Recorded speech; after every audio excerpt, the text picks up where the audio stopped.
Rule of acquisition 112. Never have sex with the boss's sister. Broadcasting from the depths of outer space. Big mouth. Fascinating. God damn you all to hell! Indeed. This is the Sci-Fi Podcast. This is episode 57 of the Solar One Sci-Fi Podcast. I think Martin was supposed to do the introduction, so I'm sorry, Martin. I guess you lost out this week. But Martin, next week you will introduce, and then maybe Tom, if you'd like to take the reins for the week after. No, Tom could introduce next week. I'll have a week off because I'll be in the Bahamas. All right, okay.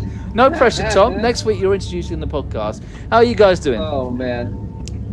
I'm doing very well. We're not allowed out anymore. We're all stuck in. We can't even go out and speak to people now. It's lockdown 3. This is it, yeah. I know, it's pretty bad. When did lockdown 3, was it on last week when we recorded the show? I can't remember now.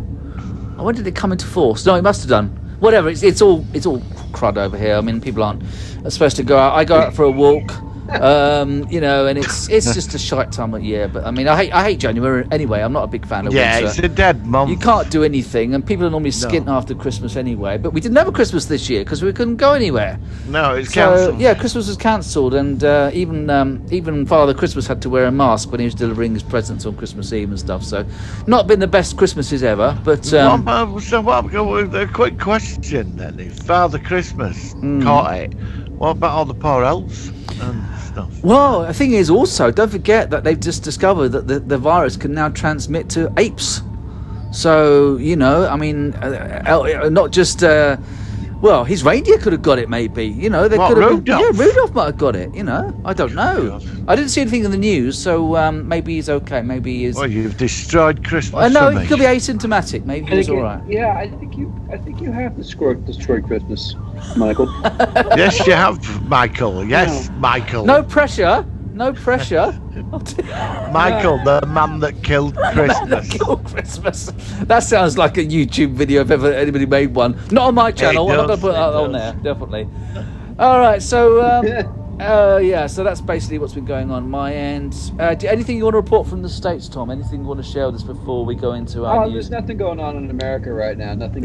It's really quiet. No, it's really. It's pretty quiet. Yeah, you can hear like the cockroaches, like it's like a nighttime thing. It's just silent. There's nothing over there. Really boring week. I just prefer to be judged by my friends in the UK silently. Yeah. Because we're clearly not doing it. We're not doing anything exceptionally well here right now, so it's it is a little tough.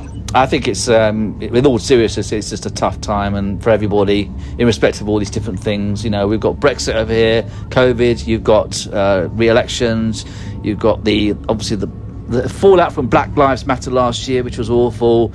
And it's not a good time, but we're not going to focus on that. We're a happy podcast, but we will say in all seriousness that we all hope that whoever's listening, subscribe, whatever, we all hope you're okay and stay safe and obey the rules. On that note, I think we should go into the news of the week. Here we go.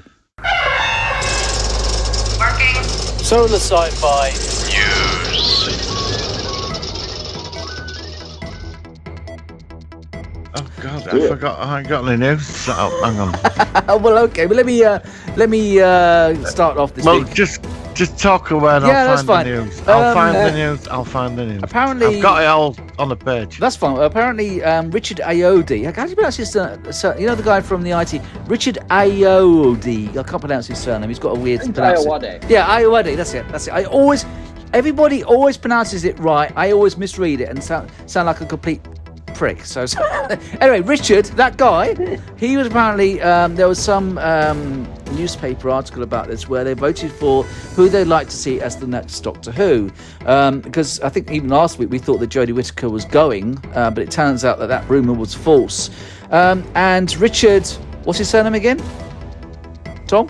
Ayoade. That's it, Richard, that one, who I'm a big fan of, but I can't pronounce his surname.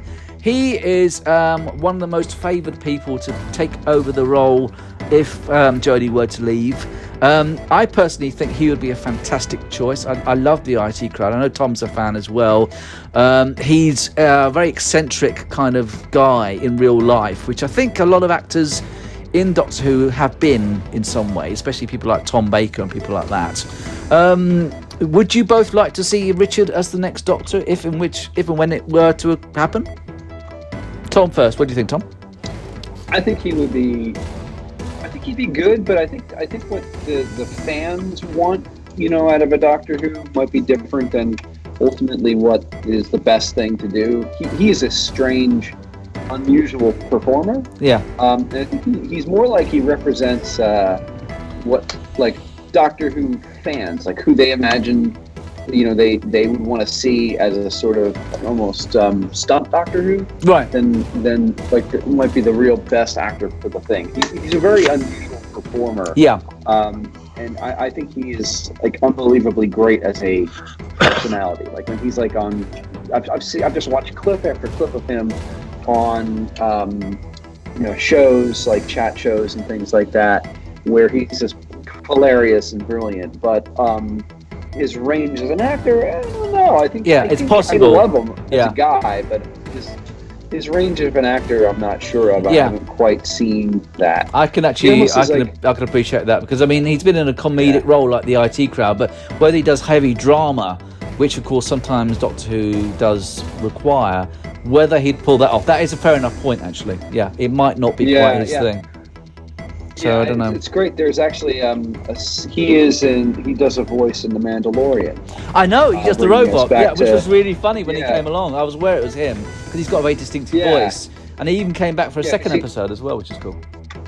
Yeah, because I'm not sure he's, they did too much to augment his voice because he has this almost like a droid-like voice. Yeah, they added some flanger on it. Yeah, I know about sound effects. That was a bit of a flanger they put on it. I've made Marty sound like a robot before, and it was really funny when I do it with him, so it's quite funny. So yeah. To be honest, I would be somebody cheering from the rafters if he was the new Doctor Who. Me too. But I'm a little concerned about his emotional range as an actor. Yeah, we don't know much about. I think you're probably right about that. I think it's kind of like, you might be popular in some ways, but you've got to, as you say, you've got to have more of a dynamic in order to fill all the tick all the boxes in that particular role. So I can understand that. How about you, Martin? What do you think? I'd like Benny from Crossroads to be the next Doctor. Is he still? Okay, Tom won't know who Benny from Crossroads is. No, Tom doesn't want to know who Benny from Crossroads is. Is he still alive, the actor? Yeah, he's still going. No, it's on a serious note. I've just given up with Doctor Who, the disaster it's been. But Richard. The good thing about Richard Ayoade, he's well known in America. Yes, and he has been in a few big sort of movies. Is the IT Crowd big in America? Because obviously Tom knows about it, or is it? You just happen to come across it, Tom? It is kind of. I wouldn't say it's huge. It's got a devoted fan base. It's got a cult following or something. Yeah. Okay. Yeah. Mostly a cult following. Right. But and to be honest, the IT Crowd has not, as a sitcom, aged exceptionally well. I like older sitcoms. I mean, I'm a big collector of sitcoms. I've got a lot of American sitcoms. I mean, I'm the only guy in America who's ever watched Sanford and Son. Now, in the UK, Sanford and Son never came about. Is that the guy who owns a junk shop? Yeah, but we have got. I've seen that. A few, but most people I've talked to have never heard of it because I've seen that. Where did you see it? I mean, I've managed to find it online, but it's not well known. Years ago. I love Sanford and Son. It were based on Archie Bunker. It was something like that. He's that miserable getter owns that shop. Well, no, I mean, he's got a right scruffy house. Yeah, but it's a spin-off. Red Fox is called the actor. Yeah, Red Fox. He's funny. I like Red Fox. Yeah. I've heard some of his stand-up. It's really funny. But of course, Sanford and Son was the spin-off American version of Steptoe and Son, and of course, Steptoe and Son is really big over here. But Sanford and Son, I'd never even heard of until a few years back. But I managed to watch most of them, and it's really funny. It's really good. So I don't know how we got on this tangent of sitcoms, but my choice for Doctor Who, if it's not Richard Ayoade, it looks like it could be Chris Marshall actually. Chris Marshall. Who's that then? Chris Marshall, he became a big star. What's he he was been on in? the sitcom with him that played Citizen Smith. Oh, I didn't really see that. When he's a dentist. Oh, I'll have to look him up. No, do you remember that where he was a dentist, Zoe Wanamaker with his wife? I never really watched that. Right, well, the son in that, he did this international series, but he plays a police officer in the Caribbean. Right, I'm just looking at now. Chris and Marshall. He's a bit of a wacky actor, but it's looking like he was up for it before her, actually. Well, I mean, so I don't know. He's back on the books again. Oh yeah. I've seen him. Yeah, I've got a picture of him. Yeah, Chris Marshall. Yeah, I've seen him talked about before. But I wonder whether they would actually go for a Caucasian male again, or whether they would either seek another female doctor or a actor of an ethnic minority. You know, it's quite. I'd like to see Sean Pertwee personally. Well, yeah, but then isn't Peter Capaldi a bit like John Pertwee's era? Because although he's different, there are some parallels between the third and the 12th Doctors. Yeah, I agree. So whether they'll go again after the 13th with the 14th being a bit like the 12th and the 3rd, I don't know. Well, Chibnall's still in charge. You know. Well, I like the Christmas special. I thought it was okay. I've seen some footage of they're filming at the moment in Wales a new Weeping Angels. The Angels. Yeah, they're coming back, and so are the Sontarans. So some classic.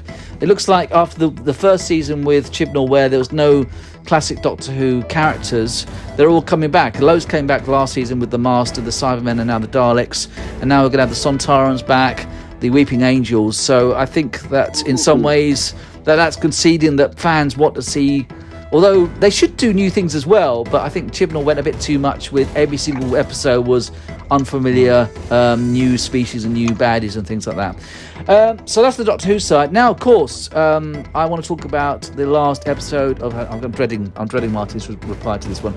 The last episode of Star Trek Discovery Season 3. Martin, let's ask you what you thought about that. He's banging his head against the desk. Oh God, I'm sorry. I'm worried. Maybe I should have asked Tom first. Go on, Martin. I gotta give it. I would have deferred to. I would have deferred to kick off the Martin. Thank you very much. No pressure. I'm not gonna swear. I'm gonna be nice about it because you know it was. Well, I got a text message of a couple of people I knew watched it, and they all had one word for it, which I'm not going to repeat what they said. Right. And I totally agree with them. It was terrible. I'm sorry. And Paul Sarro gets stuffed over at the end. Okay. You know, the storyline and the excuse for the burn, all of it, it was just a waste of time. All right. But I am going to watch season 4 because I've now changed it from my third season stand. Enterprise was crap in season 3 with the Xindi War. I like the Xindi War, but when we got season 4, it was a masterpiece. So just maybe, I'm just on a little slight note that Discovery might get its legs in season 4, and but that's very doubtful. All right. Well, let me go next, and then I'll ask Tom at the end. I will say, I actually thought it was all right. I think that there was a lot of problems with it, but I liked the fact that I don't know. I kind of like the idea that it was just some strange kind of Kelpian child who had this weird situation where it was a weird setup, but I kind of like the fact that it was all explained. A lot of people thought there was going to be some twist, which in many ways I was expecting, but it was really what we just had discovered in 2 episodes before, that this Kelpian, because he was left alone and he was with this interactive holographic ship, which was near the Dilithium planet, that his emotions erupted and caused the burn. It is a strange setup. It's a weird one, but I thought the guy that played the Kelpian was good. I wasn't so mad on the Orion, the Emerald Chain situation. That was a bit of a. It was all right. I will say this about the Discovery season 3. I mean, most of it was overshadowed with episode of The Mandalorian the night before. So yes, it was. and I would say in its defence, you shouldn't be judging one off the other, but I did, And I really wish that they'd been like 6 months apart or something, because I probably would have been less negative. Can I just interject? Well, I know where they were trying to go with this. What they were trying to do. There's something I read through the week that they said the burn. I think a lot of people were expecting it to be some kind of enemy hidden the way it did it. Yeah, some hidden force. Yes. And I did like the concept that it was something totally different than that. That's what I'm saying. And I was sort of quite impressed. At the first, I thought, oh, well, it's not an enemy. And then they just messed it up. They just screwed it up. But Star Trek is about what's different, about what's unique and unusual. And I could have gone with the burn being created through other means. And in some ways, I think a lot of people want it to be some like evil enemy hidden in the nebula. And they'd done it on purpose. Yeah, but maybe it's good that they did it more rather than that predictable being a big kind of thing. Yeah. You know, and I mean, there are other aspects I liked. I mean, there was an episode of Deep Space Nine where the Esri Dax had this way of interacting with her, a representation of Duran Dax, and we saw him in the episode. But nobody else could see him apart from her. And of course, they brought that up with the Grey character, with is it Adria?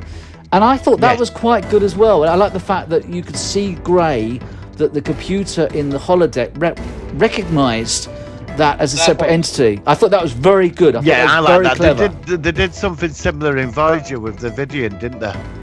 Oh yes, it did. The Vidian, when the girl that was, and they made her look like she was. Yeah, they made her look like pre-diseased. That was I thought that was very. That technology would work. That was very Star Trek. That whole thing was very Star Trek. Yeah, definitely agree. So I think it's a mixed bag. Go on, Tom. What I would say is that I was glad of one thing. So how many times, like the whole arc of the second season was about that the Red Angel or whatever that was. Yeah. It turned out it was Burnham and her mother. Yes. I was really scared. Like we would get like some, close up of Burnham, and all of a sudden she turns to the camera and she goes, "Oh no, we caused the burn." Something like that. Yes. Yeah. I was just like, please don't do that. No. Please don't make this crew the center of every darn thing in the universe. So I was really glad that didn't happen. Yeah, exactly. What I liked the idea that child's environment was so well realized, and everything about it was kind of interesting and new. And I did not expect that when they beamed into it that would happen at all. No. That was a nice twist and a surprise. That was very clever. Like they physically looked differently. It was. I like that, and I like the fact that parts of it were glitching because it'd been going for 100 years and it was falling. And there was some good elements about that. But it never explained what that evil thing was, did it? It never explained what that was. Wasn't that a representation of fear? Wasn't it, or something like that? Yeah, but it's a bloody holodeck.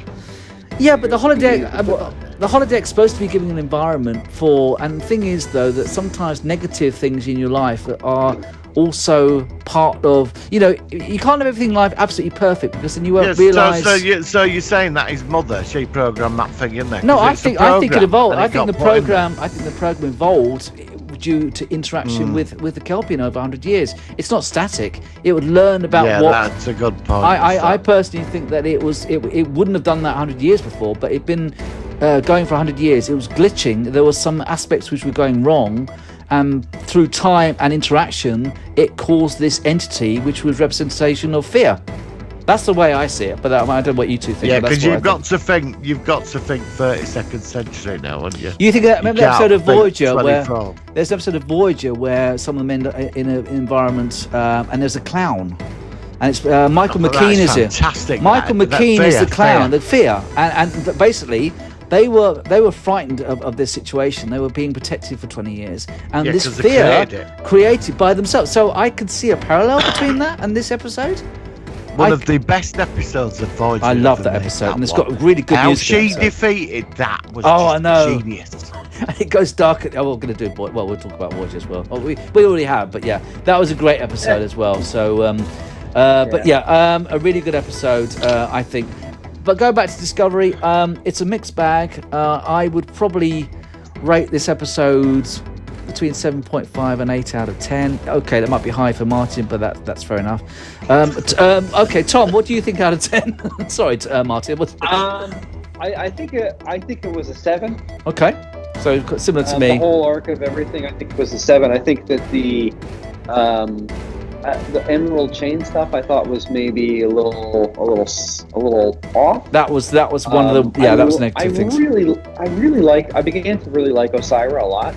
And everything that she kind of did, because she was partially evil but also had ideas. She wasn't. She was a mixed bag, and they killed her off. Which is a shame. Yeah, but you're going into the thing of like.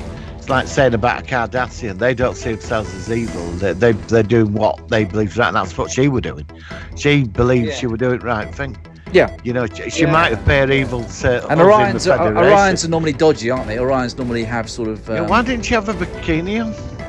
Yeah, there was none of that. No bikini. Well, that's what I mean. My question is. I was going to say, if this was back in the '60s and she showed up with the peace proposal, she would have been in a bikini and they would have had the proposal. They would have worked it out. And Enterprise as well with them three on. Yeah, that's right. We never saw any green Orions in 24th Century though, did we? We only saw them in Enterprise. Original series. They were too nice then. It were all nice and. We had in the 24th century. You had the Orion Syndicate, but they were never looked green. Yes, for some reason. Yeah. So I don't know why. Yeah. Go on, Tom. I thought it was a kind of weird story choice when she showed up and offered this grand peace proposal, and the guy, the admiral, basically instead of diffusing the situation and rescuing his people, he kind of decides right on the spot to say no, you have to go on trial for your crimes. That was a little stupid.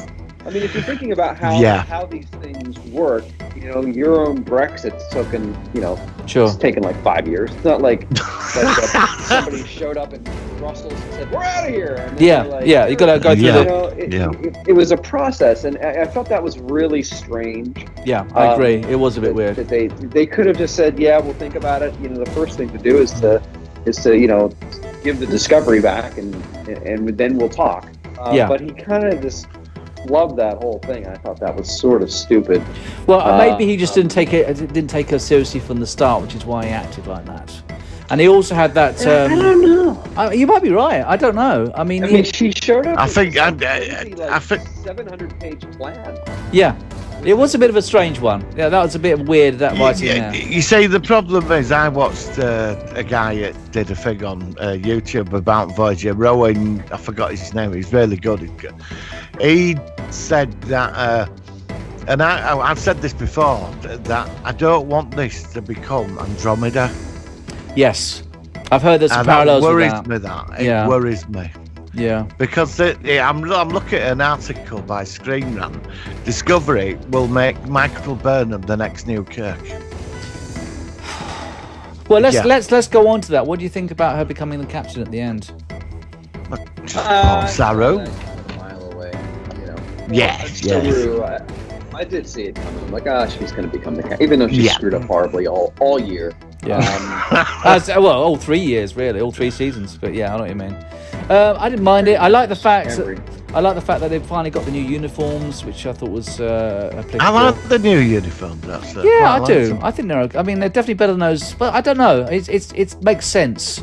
I think some people would like the interior of the Discovery to be a bit brighter and look a bit more, because it's quite, everything else has changed on the exterior, stuff like that. There is something that a lot of people have been complaining about. What's that? Well, how big is it?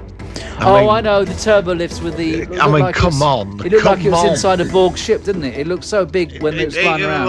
It was like you could have put the Empire State Building in there. Yeah, it looked like a whole planet. It was like a TARDIS in there. Mount Everest. Yeah. So if you want to go to engineering, right, in a crisis, right now, just picture this, right? We're being attacked by Orion Syndicate, right, in 32nd century, and I say to you. Get yourself down there and fix the warp core, right? Right. So you've got to go in the turbo lift, with no corridors or conduits or anything, right? Jefferies tubes. And you go flying across 5,000 miles of space, right? And thousands of miles down deep to get to a platform in the middle of nowhere to get to engineering. I mean, come on. Yeah, it was the. I think that was the worst bit of the whole episode was the turbo lift scene. But it is the 32nd century, isn't it? I think that was. We're not thinking 32nd century. Well, they didn't need to. We've seen the inside of turbo lifts. We saw it in Star Trek V. We saw it in Next Generation. We've seen the scene in Voyager. It is just a tunnel. It's just a tube. You tell me what that was. Well, I don't know why they've done that. I can't defend that in any way, shape, or form. I think it was ridiculous. John, can you defend that in any way? I couldn't explain it because it just physically made no sense. No, it was really daft. It was like, what? Because it was all this, it was like a grand, humongous amount of open space. Yeah. Well, you could have fit the planet Earth in there. You know. It almost reminded me of the end of Hitchhiker's Guide to the Galaxy, the film where they go and they suddenly, you know, it was super expensive. But the whole arc of Burnham in the last 2 episodes was basically Die Hard. Oh, I know. You said that. Yeah, it was very Die Hard. Yeah. It was very much too much based on action adventure. It took the focus away from Star Trek. Like Saru and it had the two philosophies. It had two. They were doing the real Star Trek stuff. And then the other. It was half and half. Yeah, it was half and half. The traditional Trek and then Die Hard. There was that scene where they planted that bomb and Tilly said, "We love you." Oh, come on. And Tilly were absolutely useless as the commander. Yeah, but she shouldn't have got the chance in the first place. She's an ensign. Well, yes. Well, but it is. It's like Wesley Crusher. Yes, Wesley Crusher. Imagine what he'd been like if he'd have taken control of the Enterprise during the Borg, like Walk 359 or something. He would have cocked that up, wouldn't he? Oh, mate, I'd have been shitting myself. All right, so to round up, Martin, out of 10, what would you give this episode? Because you've slightly changed my mind, you've made me laugh about. I'm going to be sort of generous. I'm going to give it a 5. Okay. I was expecting you to say about 3 or 4, so that's fine. So so I think that in the end, that's because you both changed my mind slightly, so I'm going to give it a 5. Yeah. Okay, so what would you have given it previous to this conversation? 3. Okay, there we go. So I don't want Martin ever to read my book. Oh God, tough call. Damn. Well, Tom, have you ever seen? The thing is, it's down to individual. Have you ever seen Halloween 3: Season of the Witch? Oh my God! Back in like 1986 or something. Yeah, it was the one with the sort of masks and the TV screens, and we had this big sort of conversation about Martin saying it was the worst film I've ever seen, and he's come round a bit now. He said it's a bit better now since he's. Yeah, because I got bullied by certain friends of mine which watched it and thought this is rather good, and I could not believe what they were said. They said it suited Sunday night about 10 o'clock. Yeah, and it just fitted that time frame, and they were all quite happy with it. Yeah. So I got outnumbered. Well, I saw it in the 80s or early 90s, so that's probably. I mean, this will fit into our new topic now. We're going to do this called the Solo One Challenge of the Week, which is going to be interesting. Where we're going to have a film each week to try and see what we think of it, which is we're going back to Megaforce. So we're going to go to that in a while, and I'm going to tell you what I think about that. But before we talk about that, and of course our focus of the week, is there anything other news that you two have one more thing. It's some UFO news. Not the blue sausage thing that you told me about. No, not the blue sausage thing. It looked like a blue sausage. Go on. No, it's not the blue sausage thing, right? What is it then? Right. I'm trying to. We're meant to be serious here. This is meant to be. Sorry. I will not say a word until you've given your piece. My lips are sealed. The radio burst that was picked up from the Proxima star system next door to us. Right. It's started transmitting again. Oh, okay. A mysterious radio burst from space is back right on schedule. Wow. Roughly every 160 days it starts all over again. Yeah, you mentioned this before a while back. Well, it's happened again. So this is more of an indication of some sort of artificial intelligence. Is that what you're saying? Alien intelligence? Well, it could be. I'm not saying what it is, but it's definitely not a blue sausage thing. You're the one that posted it on Facebook. Well, all right. But it was quite creepy, but it did look like a blue sausage. I don't know if you saw this, Tom, but it was somewhere in America. It was filmed, wasn't it? Somebody filmed it. Yeah. Can you give any more information about this thing? A lot of weird things in America. Oh, we see it over here as well. Yeah.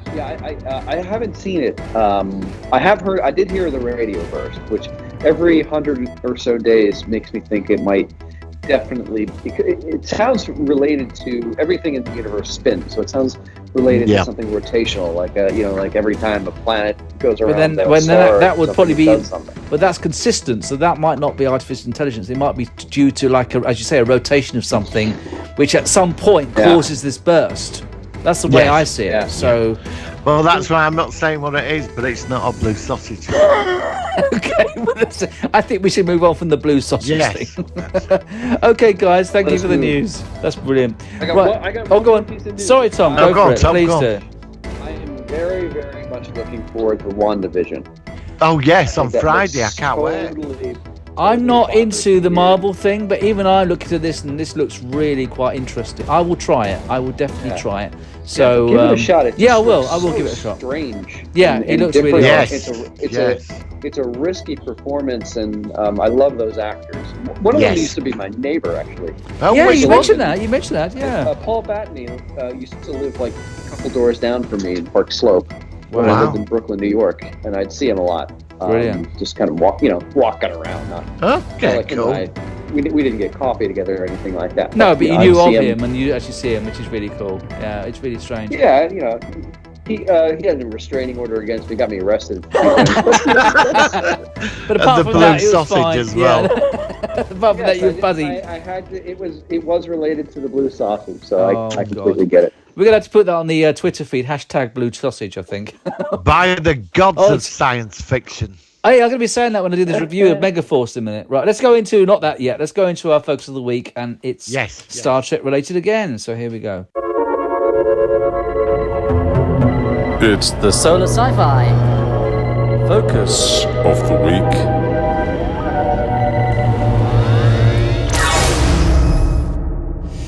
All right, so this is a series that started in 1993. It was a spin-off from a little-known Star Trek series called The Next Generation. And it was, of course, Star Trek Deep Space Nine. Let's ask Tom, first of all, what did you think about it before we go into a big synopsis and all about it? What did you think about it from first impressions? So, Star Trek Deep Space Nine means a lot to me. It honestly does, because that was the series that got me into writing science fiction. Really? Wow. Yeah. Star Trek Deep Space Nine and Voyager and The Next Generation. I don't know about the subsequent series, but they had an open screenplay or play submission process where you could submit a screenplay. So it just so happened that in my my college last year of school, I took a screenwriting class and wrote a Deep Space Nine screenplay because I thought, hey, I could actually submit this to the producers. Yeah. And so, I liked the show, and then when I kind of started that, I was like, I really sort of fell in love with the idea of the conflict and the characters and how they interacted with one another and the things they did, and the world building and universe that were put together. So that's why I love it so much. But I love the idea that it was sort of different than the other series, and that things that happened. But it was in the same universe, wasn't it? That's what was so clever about it. You had a lot of familiar races and stuff from Next Generation, but it was a whole different take. I felt it was more continuity than the other series. Like, I know that it still was episodic, but it kind of breathed a longer arc. It got more arcs as it went along. It was more standalone in earlier seasons, and by the third season, when the Dominion started getting involved, it became more. It got more and more arcs, but it was a very clever mix of both. And just to say, before I forget, that the open submission policies were stopped when Enterprise started because they were worried that people would get sued if they weren't using it. There were some financial worries about why so they did stop that. So luckily, they did that in Next Gen, DS9 and Voyager, but it was stopped because I read about that after we spoke the other time. So Martin, what do you think about it? the greatest Star Trek series ever made. Yeah, I think I would have to agree with that. I think it is Yeah. my favourite out of all the Star Trek series and films Yeah. like that. It was it was a static place within the universe where all these cultures came to this station, and the characters were beautifully. Every character had an So amazing well written. story arc, every one of them, and it played out beautifully over time. But what were cool about it is that you got to learn so much about these other cultures, like the Cardassian society. And the Bajorans, yeah, them. absolutely. And the Bajoran. I mean, I like Cardassians. I do. whole I thought they were a very society cool race. fascinating. Really cool race. And the greatest character in it was Gold Garrett. Ducat. Oh yeah, I was going to say Garrett and Gold Ducat. Yeah, both of them Yeah. really good. Garrett was amazing. I remember the first time he came on, and he just it takes a shine to Dr. Bashir, and it's before you know it, but it was just. The thing is, out of all the Star Trek series I've seen, I've never known a series where some of the recurring characters are equal, even if not even stronger than the main cast that they were in this series. Yeah. Which is unusual. There were so many, and this series must have been about 15 recurring characters that you'd see spread over the various episodes and they'd come back, and they were all fantastic. There was not one recurring character that didn't do absolutely everything. I mean, you had Louisa Fletcher as Kai Wynn. She was fantastic. You had Vedek Baral for the Bajorans. The Bajoran side, you had Garrick, you had Goldukat, you had what was the other one, the other Cardassian, the one that Damar. Damar, yeah, he was the other one. He was one of the three main. There's a fantastic scene with Damar when he becomes the leader of the Cardassians under Dominion, and I watched a clip of it other days where he wakes up and he's drunk all the time, looks at himself in the mirror. He splashes the mirror. He splashes the thing on the. Yeah, I remember that. I knew you were going to say that. What a scene! It's just moments like that. We do Cat as well. He's rise. Oh God! And Rise and Fall. I mean, both of them are quite tragic characters in many ways because they were looking for the best for not just themselves. They were also looking for the best for Cardassia, and of course the Dominion came in and they had their own way. And the Dominion. I mean, how cool were they? Having Odo's race as the changelings who ran the. I mean, when I watched that, I mean, I remember people saying. When the founders turned up, everybody said, I remember René Auberjonois, I can never pronounce his surname, he said that when he thought that his race would show up, that'd be his last episode. And of course, it was so clever the way that he wanted to go back to the Great Link, but of course he didn't agree with their motives and everything like that. And then the Salome Jen's character, the female changeling, she was brilliant. I liked her as well. She was creepy. She was really awful. Cold. Wayoon as well with Jeffrey. Oh, Jeffrey Combs is such a good actor. I really like Jeffrey Combs. Yes. He was fantastic. And he played two roles. He also played Liquidator Brunt as well. So, and I mean, even the Ferengi, we had Rom, and of course Nog, who of course was so sad with what happened to him. I mean, from my perspective, I do think it is the best Star Trek series. I think it's one of the best examples of science fiction I've seen. A lot of people compete it against Babylon 5, which is a series we'll have to talk about in the future as well. Babylon 5 is also I have to admit, I do prefer Deep Space Nine because I'm a lifelong Star Trek fan. But I think, you know what I mean? It was influenced by Babylon 5, wasn't it? Yes, Babylon 5 is different. Babylon 5 stands on its own, in its own place. For me. Right. That's how I see it. Yeah. What do you think, Tom? I agree. I totally agree. And I think the only reason why people compare it so much to Deep Space Nine was the time frame. They're very similar, weren't they? Around the same time in the 90s. Yeah, and early 90s. Ostensibly named after a space station. Yep. You know, but that really wasn't the point of, like, the space station wasn't the point of Deep Space Nine, as the same way that the Babylon 5 wasn't the point of Babylon 5. It was the universe they're in and the circumstances of what they were doing and things like that. Absolutely. I really take it. I take a lot of inspiration from both of those series and the kinds of things I put together. But hey, did I tell you guys that I actually got to meet with the producers of Deep Space Nine? No, tell us all about it. What happened? Tell us all about it, definitely. Yeah, so that when I wrote that screenplay in college, it was like in the very beginning of mid '90s when I was able to actually do that. And once I did that, and Star Trek didn't want to buy it, I posted it online, and people just kind of freaked out about it. Really? And it was and all these folks, were like commenting and sending me emails all the time about it, and they loved it, and they wanted me to do more, and blah blah blah. And so a guy contacted me and asked me if they wanted to come out to Paramount to pitch to Deep Space Nine and Voyager with him. Wow. And so I had developed a writing partnership and went out and we met with the producers of both shows and didn't sell anything, but it was super cool. Yeah, but to say you did that was amazing. Ridiculously fun time. That was so fun. Have you got it somewhere still online for us to check it out? Is it something you still share with people, or is it something private to yourself? Oh, I don't have the script itself, right? But I have the I think I sent it to you in chat this week. It was a take of the all about the pitch sessions and the episodes that we pitched. I've not seen it. Sorry, I've not checked that out. I will have a look at that if you sent it already. Sorry, I apologise for that. But that's all about it. Yeah, absolutely. It was so cool. Brilliant. Well, thank you for that. It was such a neat thing, and I was able to. We went out there. The guy that I went out there, he'd met. He connected with one of the stunt coordinators, and he took us onto the Deep Space Nine set. And we were you kidding? You've not been on the set. Wow! Oh my God! What was it like? Is it? I mean, it's quite big, isn't it? To the bar.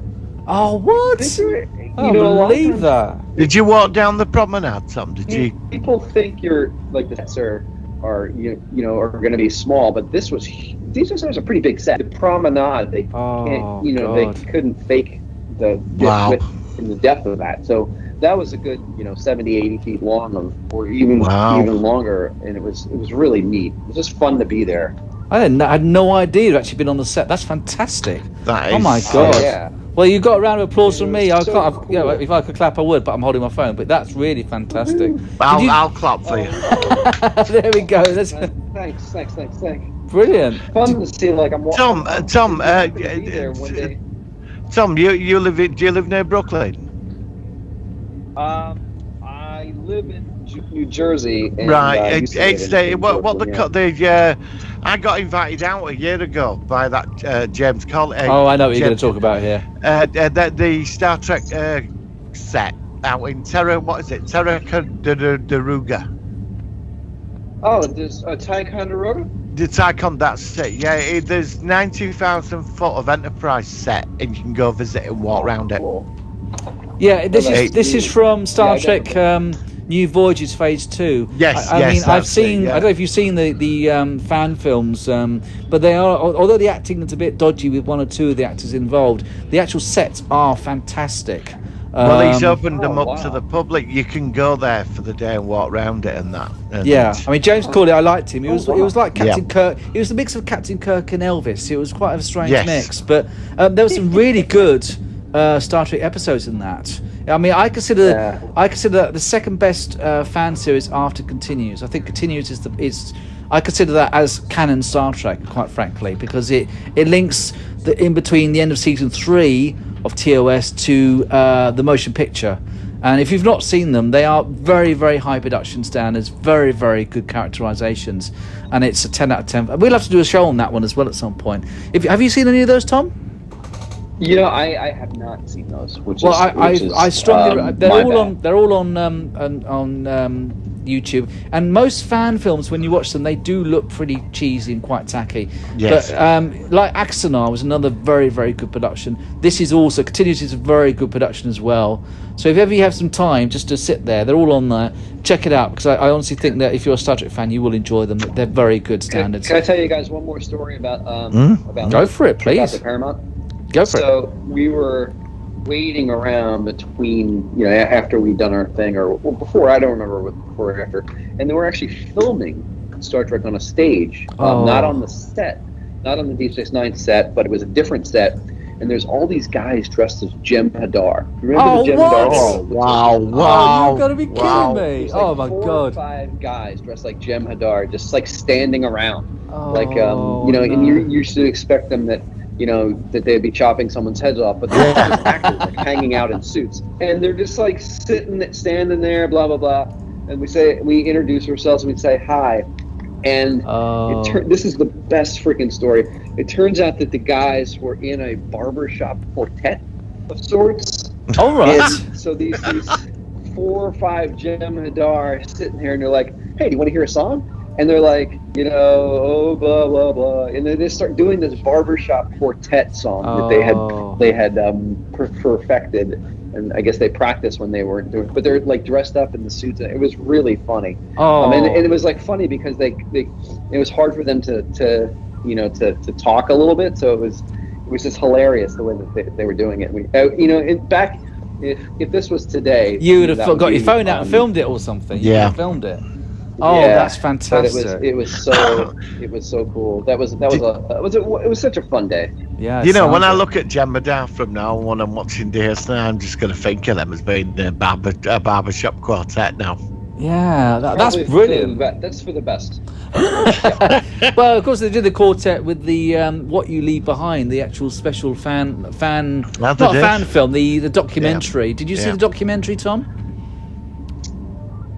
No, I didn't. Oh, it is really good. It's only made last year, and it was actually, I think it was filmed quite soon before Aaron Eisenberg died, and it's very emotional because it's just a celebration. They even did some remastered some of the footage with HD for some of the scene. Martin, tell Tom what you thought about it, because we both loved it, didn't we? It's Berman and the team. This documentary, Tom, it's very powerful emotionally, and they actually create season 8 within the documentary, and when they put it together, it's like they're in a writing room. They go back to the writing, and they actually make pretend that this is the first episode of season 8, and this is what they would have done. And they came with an idea with Nog as a captain. It was set years later, and it was really, as a Deep Space Nine, you have to see it. I promise you'll love it. It's a beautiful way to finish it off. Really was really heartwarming. It's about an hour long. It's really, and they're going to do a new one apparently for Voyager as well. The same team, but got most of the actors are interviewed in it. But it's not just.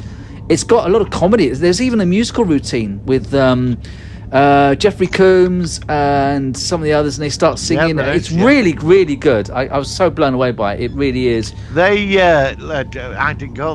Was it last year? I didn't go. So I went to the one the year before. But the Star Trek thing in Birmingham. I went to that one. They got together. I think was it last year, or year before? They got together and came out in suits and started singing and that.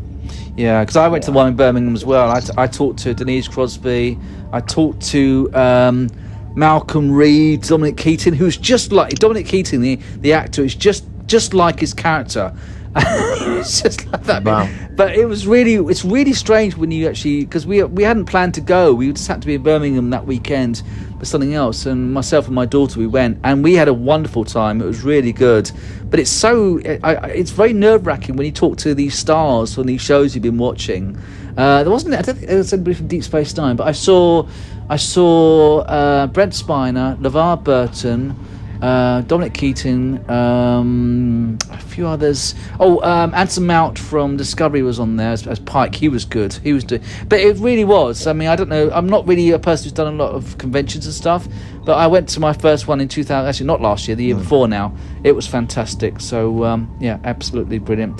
Deep Space Nine, a really fantastic series. Any other comments you want to say about this? Any other perks? Any favourite episodes from I just think for character development and everybody, like you said earlier about where a small character suddenly they become this big character. Yeah, I know Sisko's the main character in it, but everybody gets equal billing, and that is what's beautiful about it. Even the baddies, baddies, because they don't see themselves as being baddies. The Dominion, they've just got their own order, don't they? You know, it's they just want order. They just want order in the galaxy. Is what the Dominion want. That's what they want. And the Cardassians live by the state. Yeah, they do, and they just. I just loved everything. It was so much fun for me to actually play in that universe and develop stories and things like that. Yeah. Actually, one of the stories that I loved a lot, but they shot me down when I pitched it was I wanted to bring Scotty back. Remember, Scotty was stuck in the.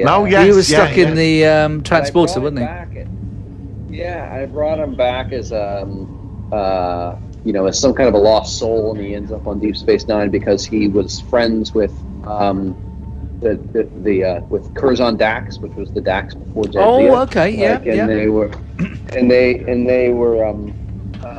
They reconnected with one another, and it turns out that he was frustrated with the Federation, was trying to join the Maquis.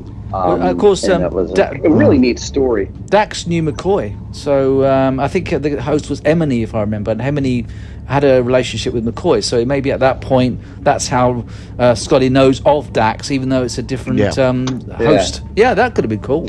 I like the episode when the three Klingons went after the white-haired Klingon. Oh, Kang, Koloth, and Kor. Yeah, that was fantastic. That was. All the original actors, all the original actors were back. That was really good. Minor characters got one episode in the 60s, and they put them together in that. And it was marvelous. It was marvelous. Kor came back twice more. He was in it 3 episodes. Yeah. And John Colicos from Battlestar Galactica was really good in that. And look at, some of the other characters like Nog, and as just a boy in the bar in season 1. By the end, he was his last scene was he was a lieutenant in Starfleet, and he'd just been promoted, and he was a war hero. That's why Aaron Eisenberg was so proud of the role, because he started off as only a little bit more than an extra, and by the end of it, he was a fully fledged character in the episode with Vic Fontaine when he's recovering from losing his leg. Brilliant stuff. Vic Fontaine was brilliant. I remember the actor Time Tunnel, so it was great to see him as. Do you remember when he said to Odo and Kira, when he said you two haven't figured it out yet? I remember. Yeah. Because they were madly in love with her, weren't they, Odo? Absolutely, yeah. And he just knew, didn't he? No, I know. Well, look, I think we should wrap this up now. But brilliant series. I really thoroughly enjoyed it, and I think that it's certainly one of the best sci-fi series. Probably I don't know if I've got a favourite, but it's right up there. But absolutely, I'm really glad that we've all enjoyed it, and hopefully there'll be some continuation. Maybe Dax could appear on Discovery at some point. I don't know whether she will. I think that her age will be too old even from that period, but whatever. It's a classic. We all love it, and I think that it's really been a good one. I think what we'll do now, we're going to finish off because we're going to wrap up things quite soon, another 5 minutes, and then we're going to start to move on. We're going to do the new topic that Martin has given me, which is the Solar One Sci-Fi Challenge. So it's the challenge of the week. And I'm going to hit this jingle, and then we're going to talk about this film. Here we go. It's the Solar One Challenge of the Week. Right then, so Martin and I talked about cheesy films that neither of us has seen, and I've got a film for him to watch next week, and he's got a film for me to recommend. He recommended the film Megaforce from 1982, and Tom has already referred to these orange bike things. So I wrote down some points as I watched this the other day, and I wasn't a bit impressed. First of all, I put cheesy audio opening theme tune sounds like something from Terrorhawks. Then I put soldiers ? Then it looked like a power station was destroyed. And then I said Devon from Knight Rider, actor on this, plus Ilea, actress from Star Trek the Motion Picture, but she's got hair. Then there was a hologram in the desert or something. I put cheeses on bikes. I wrote that. Then I said missiles wheelies, because the bikes are doing wheelies. Big facility. Then it said, I'll just put these points down, then we'll talk about it a bit more thoroughly. Then I put mission to kill a bad guy, and then parachute jump, bad background special effects, and then I put something not going. Oh yes, Ilea, actress not going on mission, potential love interest. Then I put another parachute jump, tanks at night, Arabic destruction, bad guy is friends with the hero because they seem to be friends for some reason. Then I wrote muddled mess, very bored. Then 17, standoff, battle with planes and bike things. Then 18, missiles look like fireworks, because they look like fireworks when they're launching from the bikes. They did. And then bikes have coloured smoke, looks like the red arrows, like the planes. The smoke coming out the back of the bikes. But they're doing the American flag. Oh, were they? Was that what it was? I didn't recognise that. I don't know. Then Hero gives bad guy a cigar. Late for plane. Plane leaving. Hero gets there just in time by turbo boost bike. Hero's looking forward to a shag with Ilea at the end. That was my review. Okay, that was the point. You just completely missed the fucking point. I don't know. Okay, all right, you tell me. Completely missed the fucking point. It sounds like a caveman wrote that review, like. That was the worst review I've ever heard. I'm sorry. What I was doing, that was not a review. I wrote down points as it was going along. Oh, for God's sake. That's what it was. Drop the point things, man. I mean, it's sitting there, analysing it like a psychiatrist. Just stop. I thought you'd like a thorough, appreciative... No, the film is a masterpiece. It's a masterpiece. Right, we've only got 5 minutes of recording. Go on. It had it looked kind of like if Battlestar Galactica showed up on Earth, and it had like a GI, like a real life GI Joe. Right. It had like this weird sort of early '80s aesthetic to it that wasn't military in a sense. It was sort of like, I don't know, like there were. Well, you see, they're a secret military organisation that defends the Earth, and they have all the highly advanced technology like flying motorbikes. Right. All right. They wear spandex as combat outfits. But we get past that, and the leader, Ace Hunter, is one cheesy. He looks like an 80s porn star rock singer. Yeah. And he's really cheesy. And the one-liners in it are hilarious. They're a secret. They're like shields, right? Or shadow, right? And they protect the Earth and keep the peace. Hang on, let me just pause. Tom, the name of the film is Megaforce. Sorry, carry on what you're saying. And I mean, look at the scene where bombs are going off, and he knocks on that tank, and that guy's stunned, absolutely stunned that he's banged on the tank, and he goes, "Only the good guys win in the 80s." I mean, it's enough to make you cringe, and that's the beauty of it. It's I don't mind cringy stuff. I mean, the copy I saw, the actual mouth was slightly out of sync, which was slightly distracting anyway. They were talking about 3 seconds behind the actual vision, so that wasn't the film's fault. But I didn't click with it. You can't take it where you didn't click with it. I'm sorry. Would you like to watch it again, and we'll do part 2 next week? No, I don't. No. Okay. No. Well, I'm sorry. I think you're wrong. The film cost $20 million to make. It flopped badly. It didn't look very high production They planned standards. 3 movies. The second one was going to be called Deeds Not Words. And it would have been the worst trilogy of films ever made, but it would have been marvellous, and that's the point of it.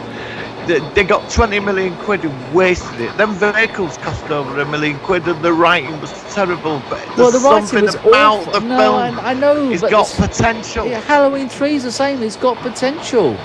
You know, I mean, maybe if I'd have seen this 25, 30 years ago, I might have thought, oh, film's absolutely wonderful. But don't sit there writing bullet points. I was trying to remember all the things so I could refer to it.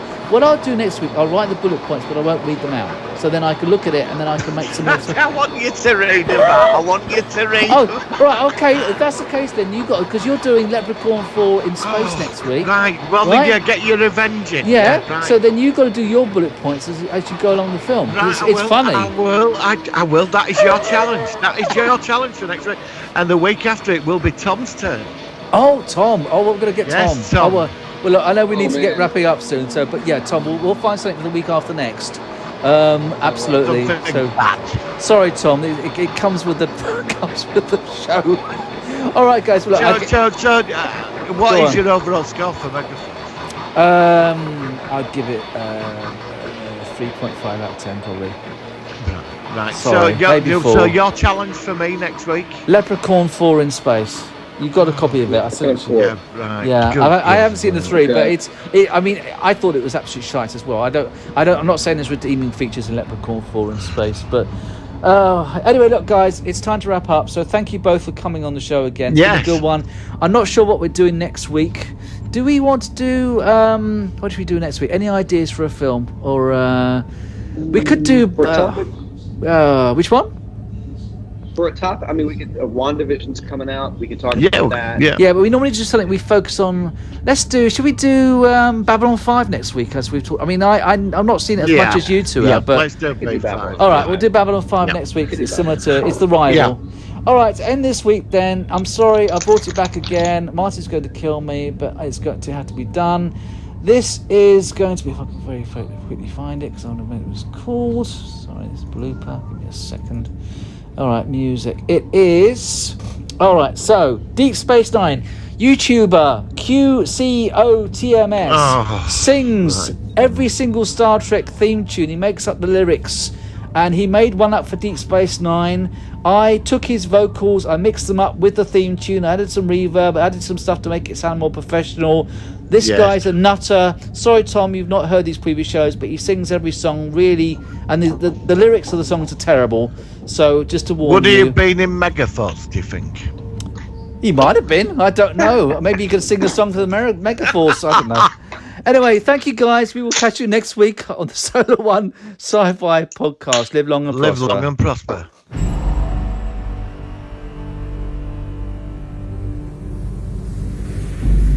Space Nine.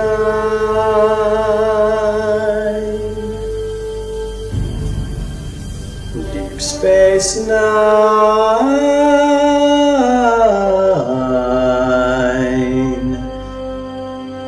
Not Deep Space 8.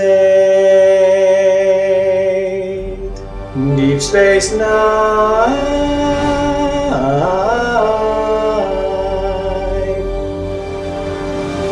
Come on down to the promenade, then go to Quarks and order some root beer, then try to rent a hollow suite with all of your friends on Deep Space Nine. Jadzia Dax and Dodo too.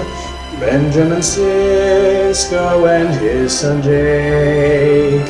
Then there's Quark, Ram and his son Nine.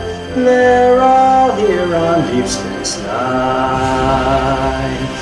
So come on down to the promenade, then go to Quarks and order some prune juice, then try to rent a hollow suite with all of your friends on Deep Space Nine.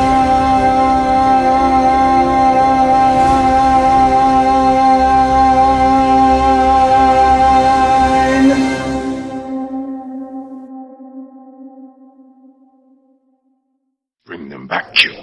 Now! Or what? What? You'll ravish me? Ravish, I'm sorry. I might.